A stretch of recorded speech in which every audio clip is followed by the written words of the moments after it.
Shoutout na kabayan, welcome again sa aking vlog. At dito po tayo ngayon sa may Ramis, dito sa may Damam. At try po nating bibili ng mga importanteng bagay na pangkargo, papadala natin sa Pilipinas. Ito po sa loob ay parang may kamsa-kamsa din dito na murang mga items. At hindi lang po yan, halo-halo din po dito. May mga utensils din sa mga pang-design sa mga decor like that sa taas. Ayan po. So ito po yung mga baskets, yan. Pwede nyo ilagay sa mga sala-sala, sala-sit.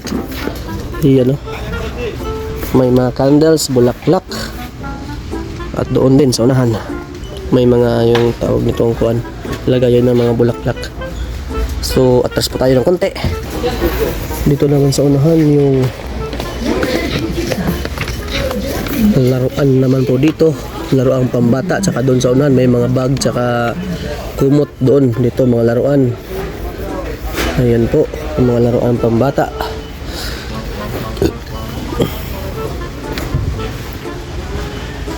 Ayan, maganda pong laruan.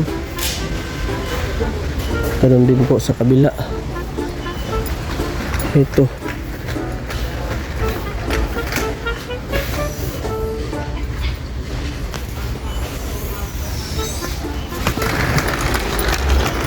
Doon po tayo sa unahan yung may mga pabango, mga sabon, yung bibilin natin, idagdag natin sa kargo.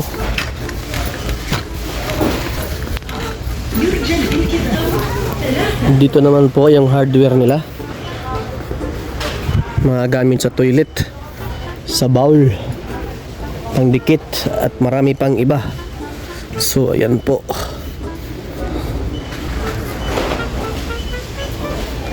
Dito naman sa kabila yung electric fan, pang ng buhok, yan plansa ng buhok.